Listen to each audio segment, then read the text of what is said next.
विद्यार्थी मित्रांनो, आज आपण सेमी इंग्लिश सायन्स या सब्जेक्टला सुरू करणार आहोत. या चॅनलमध्ये तुम्हाला 8वी ते 10वी या वर्गाचे सायन्सचे सगळे टॉपिक्स तुम्हाला इथे डिस्कस करताना मिळतील. डिटेल डिस्क्रिप्शन असेल, वेळोवेळी एक्झाम पण होईल आणि तुम्हाला पूर्णपणे त्याचं मार्गदर्शनसुद्धा मिळेल. सायन्स आणि टेक्नॉलॉजीमध्ये तुमचं सगळ्यांचं स्वागत आहे.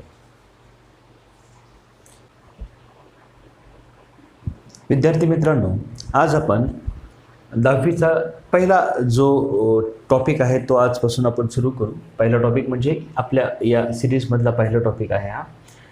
याच्यामध्ये life process in living organism part first हा चॅप्टर आपल्याला आज डिस्कस करायचा आहे.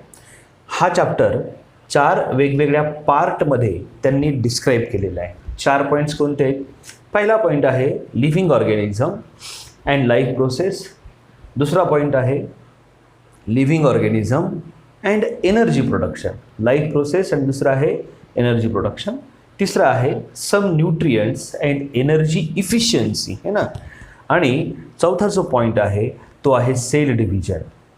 सेल डिव्हिजन लाईफ प्रोसेसमध्ये याचं काय महत्त्व आहे?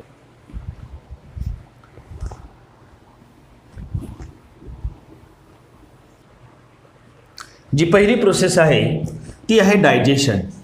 डायजेशन आपल्याला माहिती आहे की या प्रोसेसमध्ये फूड मॉलिक्यूलला डायजेस्ट केलं जातं आणि त्या डायजेशनपासून किंवा डायजेस्टेड फूडपासून त्या ठिकाणी एनर्जी रिलीज केली जाते. ठीक आहे. तर एनर्जी रिलीज करण्यासाठी वेगळी प्रोसेस आहे ज्याला आपण रेस्पायरेशन असं म्हणतो. रेस्पायरेशन आणि ब्रीदिंग ह्या 2 वेगळ्या प्रोसेस आहेत, आपण ते नंतर बघू. पण मात्र रेस्पायरेशन ही प्रोसेस त्या ठिकाणी एक एनर्जी रिलीजिंग प्रोसेस आहे आणि ब्रीदिंग आपल्याला माहिती आहे की आपण ऑक्सिजन इन करतो आणि कार्बन डायऑक्साईडला आउट करतो. तर that's why breathing is a different concept आणि respiration is a different concept. रेस्पायरेशनमध्ये एनर्जी ही रिलीज केल्या जाते. ठीक आहे. कोणताही लिव्हिंग ऑर्गॅनिझम डायजेशन म्हणजे त्या फूडला तो डायजेस्ट करतो आणि डायजेस्ट झालेल्या फूडपासून एनर्जी रिलीज करायचं काम त्या ठिकाणी कोणाचं असतं? या रेस्पायरेशनचं असतं. ठीक आहे. त्याच्यानंतर दुसरी एक महत्त्वाची प्रोसेस आहे कोणत्याही लिव्हिंग ऑर्गॅनिझममधली, ती आहे सर्क्युलेशन. ठीक आहे. आता सर्क्युलेशनमध्ये काय होतं की जो ब्लड आहे तो ब्लड आपल्या शरीरातल्या प्रत्येक सेलपर्यंत त्या ऑक्सिजनला त्या ठिकाणी नेण्याचं काम करतो आणि सेलमधून जो कार्बन डायऑक्साईड बाहेर पडतो त्याला सुद्धा हा ब्लड त्या ठिकाणी कॅरी करतो आणि ऑक्सिजन सेलपर्यंत नेणार आणि सेलपासून त्या ठिकाणी कार्बन डायऑक्साईड बाहेर टाकणार. लंग्सच्या माध्यमातून ही प्रोसेस त्या ठिकाणी केल्या जाते. सर्क्युलेशनचा फक्त ऑक्सिजन आणि कार्बन डायऑक्साईड पुरताच उद्देश नाही आहे, तर सर्क्युलेशनमध्ये त्या ठिकाणी न्यूट्रियंट्स जे आहेत ते सुद्धा सेलपर्यंत त्या ठिकाणी पोहोचवल्या जातात. ठीक आहे. तर ह्या अशा काही प्रोसेस आहेत की ज्या प्रोसेसला आपण लाईफ सपोर्टेटिव्ह प्रोसेस असं म्हणू शकतो किंवा या प्रोसेसला आपण त्या ठिकाणी काय म्हणता येईल? लाईफ प्रोसेस म्हणता येईल. याच्यानंतर जी प्रोसेस आहे ती आहे एक्सक्रिएशन नावाची. एक्सक्रिएशन या प्रोसेसमध्ये काय केलं जातं? एक्सक्रिएशन या प्रोसेसमध्ये जे नायट्रोजनस वेस्ट आहेत त्या वेस्टला रिमूव्ह केलं जातं आणि नायट्रोजनस वेस्ट प्रोडक्टपासून त्या ठिकाणी म्हणजे जे नायट्रोजनस वेस्ट प्रोडक्ट्स आहेत ते टॉक्सिक असतात, पॉयझनस असतात आणि त्याच्यामुळं आपल्या शरीराच्या बाहेर त्याला त्या ठिकाणी टाकल्या जातं. ठीक आहे. तर आता बघा, एक जर आपण लिव्हिंग ऑर्गॅनिझम कन्सिडर केला तर त्या लिव्हिंग ऑर्गॅनिझममध्ये साधारणतः ह्या 4 प्रोसेस त्या ठिकाणी लाईफ सपोर्टेटिव्ह प्रोसेस आहेत. या प्रोसेस त्या ठिकाणी रन केल्या जातात: डायजेशन, रेस्पायरेशन, सर्क्युलेशन आणि एक्सक्रिएशन. त्याचबरोबर काही आता ह्या सगळ्या इंटरनल सिस्टीम्स झाल्या. आता या सगळ्या सिस्टीम्स त्या ठिकाणी एकमेकाबरोबर कोलॅबरेट होतात. म्हणजेच काय, तर यांच्यामध्ये आपल्याला एक कोऑर्डिनेशन पाहायला भेटतं. ठीक आहे. आता हे कोऑर्डिनेशन वेगवेगळ्या माध्यमातून केलं जातं. जनरली केमिकल कोऑर्डिनेशन त्या ठिकाणी असतं, ज्याच्यामध्ये वेगवेगळ्या प्रकारचे हार्मोन्स त्या ठिकाणी इन्व्हॉल्व असतात. आणि दुसरं म्हणजे न्यूरल कोऑर्डिनेशन सुद्धा असतं, ज्यामध्ये नर्व्हस सिस्टीम ही पार्टिसिपेट करते आणि नर्व्हस सिस्टीम या सगळ्या बॉडी फंक्शनला एका रिदमिक स्टेजमध्ये किंवा रिदमिक वेनं त्याला त्या ठिकाणी परफॉर्म करायचा प्रयत्न करते. जर कोणालाही जर आपण जेव्हा लिव्हिंग हा शब्द वापरतो तर लिव्हिंग म्हणजे काय, तर ह्या त्या प्रोसेस आहेत की ज्या या लिव्हिंग या शब्दाला डिफाईन करतात. जर तुम्ही लक्षात घ्या, याच्यातली कोणतीही एक प्रोसेस जरी त्या ठिकाणी स्टॉप झाली तर लिव्हिंग मग लिव्हिंग राहणार नाही है ना, तो काय होईल त्या ठिकाणी, तो डेड होऊन जाईल. कारण की डायजेशन आवश्यक आहे, रेस्पिरेशन आवश्यक आहे, सर्क्युलेशन, एक्सक्रिएशन आणि त्याचबरोबर कोऑर्डिनेशन सुद्धा आवश्यक आहे. कोऑर्डिनेशन आवश्यक आहे, पण कोऑर्डिनेशनच्या व्यतिरिक्त अजून एक फार महत्त्वाची गोष्ट या ठिकाणी आवश्यक आहे आणि ती म्हणजे एनर्जी. ठीक आहे. आता एनर्जी म्हटल्यानंतर आपण परत याच त्या ठिकाणी ट्रॅकवर येऊन जातो. ठीक आहे. म्हणजे जे फूड आहे, फूड काय, तर आपण जे काही डे टू डे, जर आपण आपलं एक्झाम्पल घेतलं तर डे टू डे लाईफमध्ये आपण वेगवेगळ्या प्रकारचे अन्न आणि अन्न घटक खातो आणि त्याचबरोबर उदाहरणार्थ आपण वरण भात भाजी पोळी हे रोजच्या आपल्या जेवणामध्ये असतं.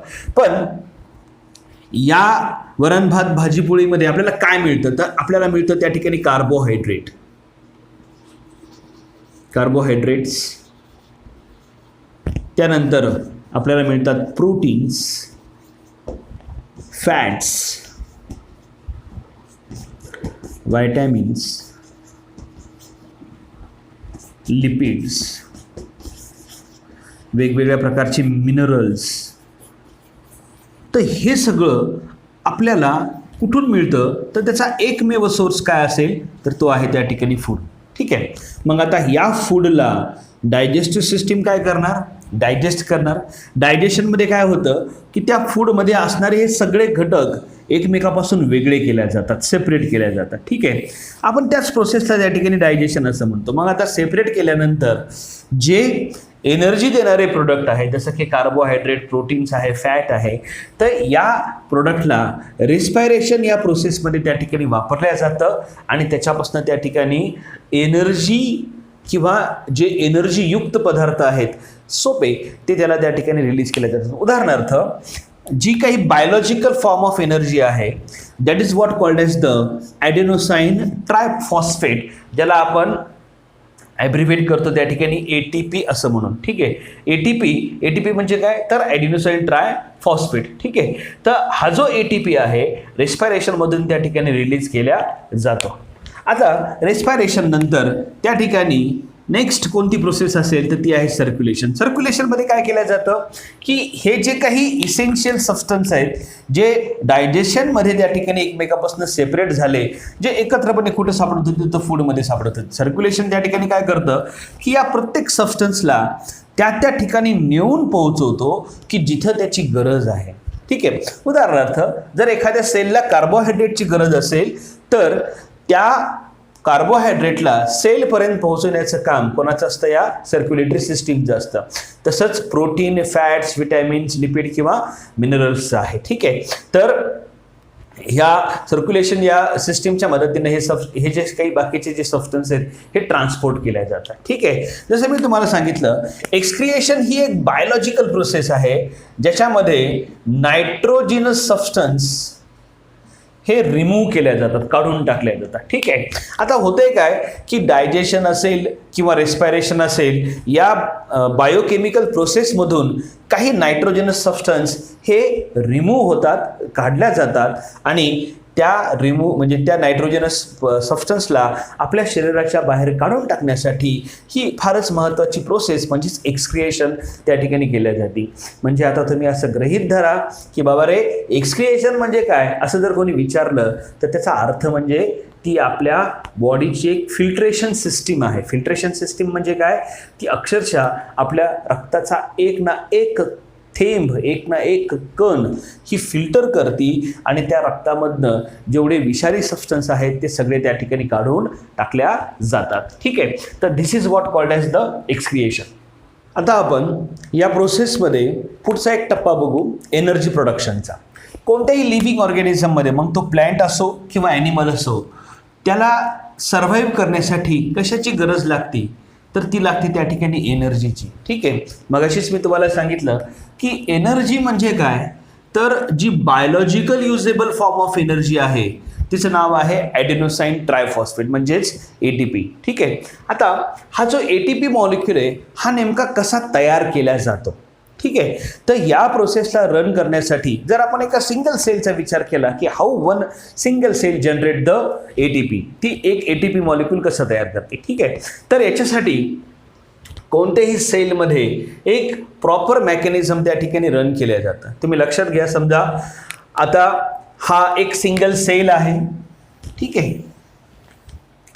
डायजेस्टिव्ह सिस्टीमनी डायजेशनचं काम पूर्ण केलं, डायजेशनमधून कार्बोहायड्रेट वेगळे काढले आणि तो कार्बोहायड्रेटचा एक मॉलिक्यूल सर्क्युलेशन या सिस्टीमच्या मदतीनं या सेलपर्यंत पोहोचला. ठीक आहे. तर ही एक ती सेल आहे.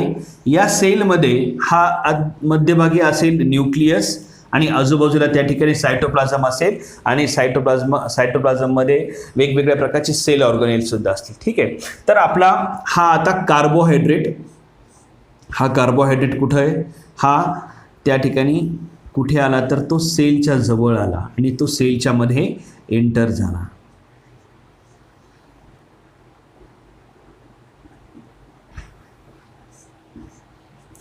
हा कार्बोहायड्रेट आता सेलच्या मध्ये काय झाला? एंटर.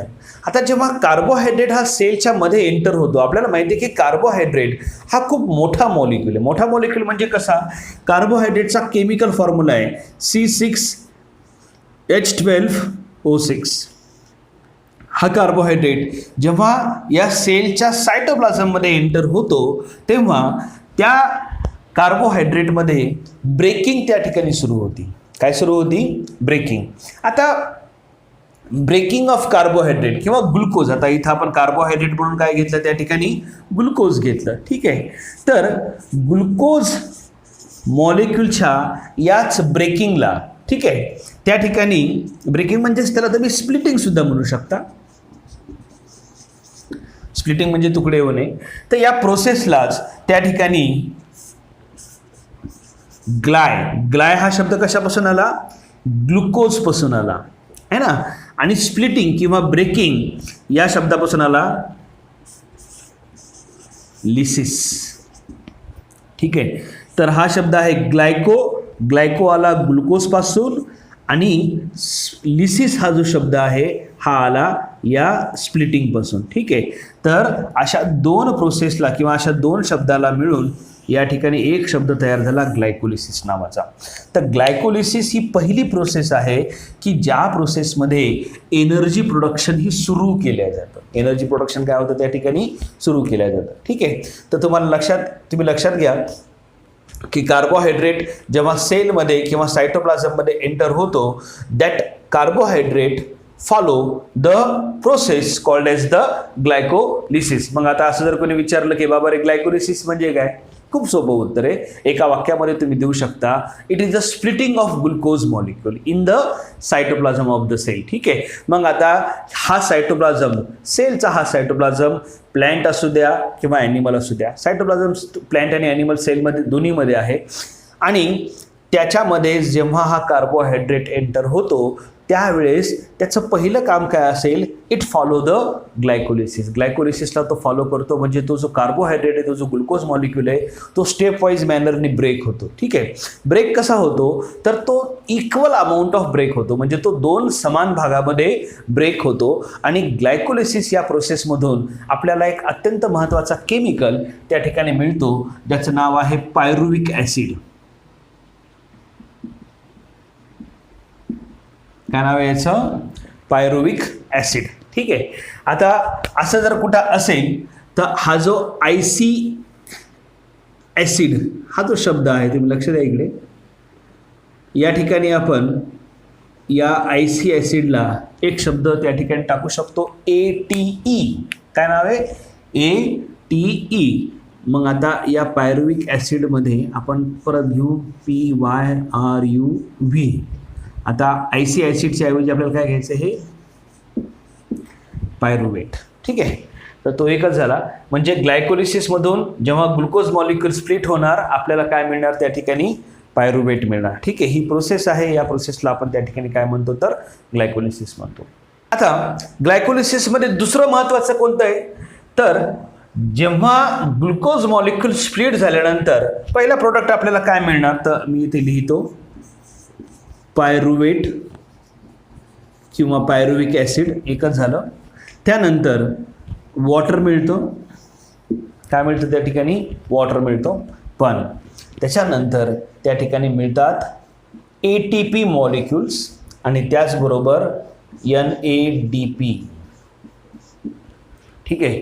आता हा जो NADPH2 आहे, खरं म्हणजे हा जो ATP आणि NADPH2 आहे हा त्या ठिकाणी एनर्जी रिच मॉलिक्यूल आहे, कारण की एका NADPH2 ची जी किंमत आहे त्याची जी व्हॅल्यू आहे 1 NADPH2 is equal to the 3 ATP.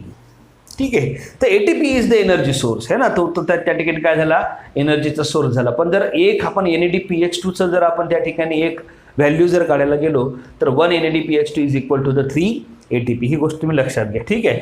म्हणजे आता ग्लायकोलिसिसमधून फक्त आपल्याला पायरुविक ॲसिडच मिळेल का, नाही, काय मिळेल, वॉटर मिळेल आणि हे दोन एनर्जी रिच कंपाऊंड मिळतील ज्याचं नाव आहे ATP आणि NADPH2. ठीक आहे. मग आता आपण ग्लायकोलिसिसची जी व्याख्या आहे, जी डेफिनेशन आहे ती अजूनही आपण एलॉबरेट करू शकतो, तिला डिटेलमध्ये सांगू शकतो. कसं की splitting of glucose molecule in cytoplasm result in the formation of pyruvic acid, water, ATP and NADPH2. It's called glycolysis. त्याला काय म्हणायचं त्या ठिकाणी, ग्लायकोलिसिस म्हणायचं. ठीक आहे. मग आता असं का केलं जातं, ग्लायकोलिसिस ही स्प्लिटिंग का केल्या जाते, कारण की ग्लायकोलिसिस किंवा ग्लुकोज मॉलिक्यूलमध्ये ग्लायकोलिसिस या प्रोसेसमधून या दोन केमिकलला एक्स्ट्रॅक्ट म्हणजे वेगळं केलं जातं. काय, तर ते आहे ATP आणि NADPH2. आणि या प्रोसेसला कंटिन्यू करणारा जो फॅक्टर आहे तो आहे हा आपला पायरुविक ॲसिड. पायरुविक ॲसिड काय करतो की या प्रोसेसला त्या ठिकाणी कंटिन्यू करतो. आता पुढे या पायरुविक ॲसिडचं काय होतं, तर हा जो पायरुविक ॲसिड आहे हा ऑक्सिडेटिव्ह डिकार्बोझायलेशन या प्रोसेसला तो फॉलो करतो. ठीक आहे. जर आपण याचं कार्बन कंटेंट जर बघितलं पायरुविक ॲसिडचं, जसं आता आपण इथे लिहिलेलं आहे की glucose is consist of 6 carbon atom while this pyruvic acid is consist of 3 carbon atom. ही गोष्ट तुम्ही नोट करा. ठीक आहे. म्हणजे आता जर आपण ग्लायकोलिसिस या प्रोसेसला जर कन्सिडर केलं ना तर आपल्याला 2 मॉलिक्युल्स ऑफ पायरुविक ॲसिड त्या ठिकाणी पाहायला मिळतील. ठीक आहे. तसं pyruvic acid with 3 carbon atom, म्हणजे त्या एका पायरुविक ॲसिडमध्ये कार्बनची संख्या किती असेल तर ती 3 असेल. ठीक आहे. तर आता तो जो पायरुविक ॲसिड आहे त्याच्यामध्ये ऑक्सिडेशन पण होणार आणि डिकार्बोझायलेशन पण होणार. ठीक आहे. तर ऑक्सिडेशनमध्ये काय होतं, ऑक्सिडेशनमध्ये हायड्रोजन मॉलिक्युल रिमूव्ह केलं जातं, H2 मॉलिक्युल काय होतं त्या ठिकाणी रिमूव्ह होतो. आणि डिकार्बोझायलेशनमध्ये काय होतं, तर कार्बन डायऑक्साईड मॉलिक्यूल निघून जातो. मग अशा या प्रोसेसमुळे जो पायरुविक ॲसिड 3 कार्बनचा आहे तो डिकार्बोझायलेशनमुळे किती कार्बनचा होतो, तर तो होतो 2 कार्बनचा. ठीक आहे. आणि 2 कार्बनचा या ठिकाणी एक सबस्टन्स तयार होतो ज्याचं नाव आहे ॲसिटिल कोएन्झाइम A. एक मिनिट, ॲसिटिल कोएन्झाइम A किती कार्बनचा आहे, हा 2 कार्बनचा आहे. ठीक आहे. आता हा जो काही ॲसिटिल कोएन्झाइम A आहे, now this acetyl coenzyme A is now enter into the very important cell organelle and that cell organelle is called as the mitochondria.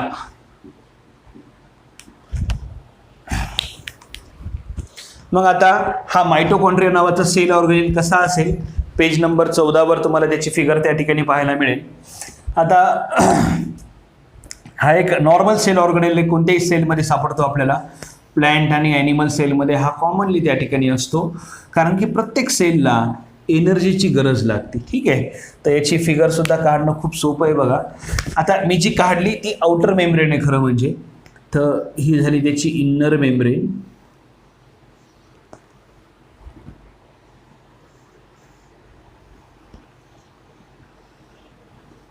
अगदी काही सेकंदामध्ये तुम्ही ही आकृती काढू शकता.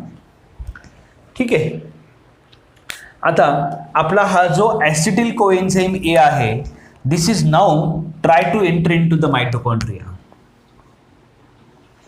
कोण आहे? Acetyl coenzyme A. हा कुठे एंटर होण्याचा प्रयत्न करतो? या मायटोकॉन्ड्रियामध्ये. ठीक आहे. आणि मायटोकॉन्ड्रियामध्ये एंटर करण्यासाठी हा कोएन्झाईम ए त्याला मदत करतो. ठीक आहे. तर मायटोकॉन्ड्रियाचं स्ट्रक्चर तुम्हाला मी सांगू लागलो. मी आता जे डॉट या ठिकाणी काढायलो तो मायटोकॉन्ड्रियामध्ये असणारा एक पातळ द्रव पदार्थ आहे, ज्याच्यामध्ये खूप सारं प्रोटीन्स त्या ठिकाणी प्रेझेंट असतं. काय असतं त्या ठिकाणी? प्रोटीन्स. ठीक आहे. तर मायटोकॉन्ड्रियाच्या मध्ये असं जर कोणी विचारलं की बाबा मायटोकॉन्ड्रियाच्या मध्ये काय असतं, तर एक पहिलं आपण त्याला सोपं उत्तर देऊ शकतो की या ठिकाणी proteinaceous semi liquid substance present असतो, ज्याचं नाव खूप सोपं नाव आहे, ज्याचं नाव आहे मॅट्रिक्स. काय नाव आहे त्याचं? मॅट्रिक्स. ठीक आहे. मॅट्रिक्समध्ये काय असतं रे? तर मॅट्रिक्समध्ये त्या ठिकाणी प्रोटीन्स असतात. ठीक आहे. आणि बिलकुल एक गोष्ट विसरायची नाही की ऑल द एन्झाईम्स, जगातले जेवढे काही एन्झाईम्स आहेत, all the enzymes is the protein. All the enzymes is the protein. म्हणजे जगामध्ये जेवढे एन्झाईम्स आहेत हे सगळे काय एक प्रकारचे प्रोटीन्स आहेत. But all the proteins are not act as enzymes. म्हणजे जेवढे प्रोटीन्स आहेत हे काही सगळे प्रोटीन्स काही त्या ठिकाणी एन्झाईम म्हणून काम करत नाही. हा एक डायलॉग आहे बायोकेमिस्ट्रीमधला किंवा या सायन्समधला. काय? तर all the proteins, all the enzymes are protein, but all the proteins are not act as a enzyme. ही गोष्ट लक्षात ठेवायची. ठीक आहे. तर आता या ठिकाणी बघा, हा आपला मायटोकॉन्ड्रियामधला मॅट्रिक्स झाला आणि या मॅट्रिक्समध्ये वेगवेगळ्या प्रकारची एन्झाईम्स असतात. ठीक आहे. आता एन्झाईम्स काय करतात की या ॲसिटिलवर तो रिॲक्ट करतात. ठीक आहे. ॲसिटिल जो किती कार्बनचा कंपाऊंड आहे? हा आहे 2 कार्बनचा कंपाऊंड. ठीक आहे. आता हा जो कन्सेप्ट आहे सगळ्यात पहिल्यांदा एका ग्रेट सायंटिस्टनी शोधून काढलं होतं, ज्याचं नाव होतं सर हॅन्स क्रेब. ठीक आहे. हॅन्स क्रेब या सायंटिस्टनी पिजनच्या चेस्ट मसल्समधून मायटोकॉन्ड्रिया आयसोलेट केला, वेगळा केला आणि रेडिओ ॲक्टिव्ह आयसोटोप या टेक्निकच्या मदतीनं त्यांनी हा पाथवे शोधून काढला, ज्याच्यामध्ये ॲसिटिल कोएन्झाईमचं ब्रेकिंग होतं किंवा त्याचं विघटन होतं आणि खूप साऱ्या प्रमाणामध्ये एनर्जी त्या ठिकाणी रिलीज केल्या जाते. ठीक आहे. तर या पाथवेला हॅन्स क्रेबनी शोधून काढलं, म्हणून त्याला क्रेब सायकलसुद्धा म्हटलं जातं. ठीक आहे. पण क्रेबनी या पाथवेमध्ये एक फॉर्मॅट त्यानं त्या ठिकाणी त्याला लक्षात आला होता. आपला जो कार्बोक्झॅलिक ॲसिड आहे, कार्बोक्झॅलिक ॲसिडचा COOH असं त्या ठिकाणी ग्रुप आहे, फंक्शनल ग्रुप तुम्हाला माहीत असेल, COOH ग्रुप आहे. हा आहे त्या ठिकाणी कार्बोक्झॅलिक ॲसिडचा फंक्शनल ग्रुप. ओके. तर याचे प्रत्येक कंपाऊंडमध्ये म्हणजेच क्रेब सायकल या पाथवेमध्ये जेवढे काही कंपाऊंड्स फॉर्म होतात याचे त्या ठिकाणी 3 मॉलिक्यूल सापडतात. किती मॉलिक्यूल सापडतात? 3 म्हणजे हे झालं ट्राय. COOH म्हणजे काय? Carboxylic acid. ठीक आहे. Tricarboxylic acid pathway. ठीक आहे. तर याचं आपण सगळ्याचं पहिलं अल्फाबेट घे, C आणि A म्हणून या पाथवेला क्रेबनं, हॅन्स क्रेबनं काय नाव दिलं? तर त्याला नाव दिलं त्या ठिकाणी TCA. TCA म्हणजे काय? Try carboxylic acid pathway. ठीक आहे. तर या पाथवेमध्ये काय होतं की हा जो ॲसिटिल आहे हा कम्प्लिटली म्हणजे पूर्णपणे त्या ठिकाणी काय होतो तर तो ब्रेक होतो आणि ब्रेक झाल्यानंतर त्यापासून त्या ठिकाणी एनर्जी ही रिलीज केली जाते. तर पुन्हा कोणत्या फॉर्ममध्ये? हां, आता तो जो फॉर्म आहे एनर्जीचा जो मी मागाशीच सांगितला तो असेल ATP आणि दुसरा आहे त्या ठिकाणी NADPH2. ठीक आहे. आता बघा, आता मी मायटोकॉन्ड्रियाच्या फक्त तुम्हाला एकाच पार्टविषयी माहिती सांगितली. कोणता? हा पार्ट आहे त्या ठिकाणी मायटोकॉन्ड्रियाचा मॅट्रिक्स. ठीक आहे. आता हा जो पार्ट आहे बघा, है ना, एक फिंगर लाईक प्रोजेक्शन या ठिकाणी दिसतं, है ना, याला क्रिस्टी असं म्हणतात. याला काय म्हणायचं त्या ठिकाणी? क्रिस्टी. आता या क्रिस्टीवर त्या ठिकाणी न्यूमरस काही पार्टिकल प्रेझेंट असतात बघा. पार्टिकल म्हणजे कसे? It is like that. असे खूप असतात, असंख्य असतात. या पार्टिकलला F1 पार्टिकल सुद्धा म्हटलं जातं. ठीक आहे. या पार्टिकलमध्ये ATP तयार करण्याचं काम केलं जातं किंवा ते एन्झाईम सगळे याच्यामध्येच तयार होतात जे ATPला तयार करतात. म्हणून या पार्टिकलला एटीपेज सुद्धा म्हणतात. It is also called as the ATPase. ठीक आहे. तर तुम्ही आता लक्षात घ्या, मी आता याची संख्या वाढवायलो आणि हे खूप जास्त असतात, एकदम दाटीवटीनं असतात. ठीक आहे. आता या F1 पार्टिकलचं काम काय? F1 पार्टिकलचं काम आहे की वेगवेगळ्या प्रकारचे एन्झाईम्स तयार करणं. कशासाठी तर या पाथवेला रन करण्यासाठी. कोणता? हा आपला जो आहे TCA पाथवे म्हणजे ट्रायकार्बॉक्सिलिक ॲसिड पाथवे. ठीक आहे. आता या पाथवेमधून आपल्याला काय मिळणार आहे? ATP आणि NADPH2. आता इथं हा हायड्रोजन आहेच. NADPH2 मध्ये काय? हा हायड्रोजन आहे. ही तर प्युअर एनर्जी झाली. पण आता हा NADP, जसं मी तुम्हाला मगाशी सांगितलं की एका NADP मध्ये किती असतात? NADPH2 मध्ये 3 ATP मॉलिक्युल असतात. तर आता याची ब्रेकिंग केल्यानंतर आपल्याला ते 3 ATP मॉलिक्युल्स त्या ठिकाणी मिळतील आणि ते आपल्याला शिकायला मिळेल याच्या शेवटच्या प्रोसेसमध्ये, ज्याला टर्मिनल ऑक्सिडेशन किंवा त्याला इलेक्ट्रॉन ट्रान्सपोर्ट सिस्टीम सुद्धा म्हटलं जातं. इलेक्ट्रॉन ट्रान्सपोर्ट सिस्टीममध्ये काय होतं की हे जे F1 पार्टिकल्स आहेत, याचं नाव त्या ठिकाणी मी लिहितो या ठिकाणी F1 पार्टिकल्स. हे जे F1 पार्टिकल्स आहेत, हे F1 पार्टिकल्स NADPH2 मधून हायड्रोजन मॉलिक्युलला काढून टाकतात आणि त्याचं रूपांतर त्या ठिकाणी ATP मॉलिक्युलमध्ये केलं जातं. Now that is what called as the particularly NADPH2. TCA सायकलमध्ये सगळ्यात शेवटी आपल्याला काय मिळतं तर त्या ठिकाणी तो आहे NADPH2. त्याबरोबर इथं अजून एक असाच एक मॉलिक्युल तयार होतो ज्याचं नाव आहे त्या ठिकाणी FADH2. ठीक आहे. आता FADH2 म्हणजे 1 FADH2 is equal to the 2 ATP molecule. ठीक आहे. तर आपण इथे त्याचं कॅल्क्युलेशन मी परत एकदा लिहितो. 1 NADH2 किंवा NADPH2 असं घेऊ आपण. NADPH2 is equal to the 3 ATP है ना, आणि 1 FADH2 is equal to the how many ATP? 2 ATP. तर हे फॅक्टर्स आपल्याला या पाथवेमध्ये पाहायला भेटतात. जेव्हा इलेक्ट्रॉन ट्रान्सपोर्ट सिस्टीम किंवा टर्मिनल ऑक्सिडेशन हे रन केलं जातं त्यावेळेस त्यापासून त्या ठिकाणी हे NADPH2 पासून 3 ATP मॉलिक्युल रिलीज केल्या जातात आणि FADH2 पासून त्या ठिकाणी 2 मॉलिक्युल्स हे रिलीज केल्या जातात. पुढचे जे पॉईंट्स आहेत ते आपण आता पुढच्या व्हिडिओमध्ये त्या ठिकाणी पाहू. विद्यार्थी मित्रांनो, डिस्क्रिप्शन बॉक्समध्ये मी तुम्हाला लिंक देईल. त्या लिंकवर तुम्ही जाऊन तुम्ही जॉईन क्लास करायचं आणि गुगल क्लासरूम हे जे प्ले स्टोअरचं ॲप्लिकेशन आहे त्याच्यावर तुम्ही जाऊन जॉईन क्लास करा.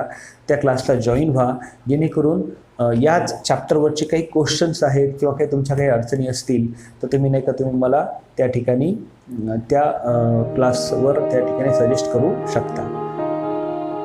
धन्यवाद.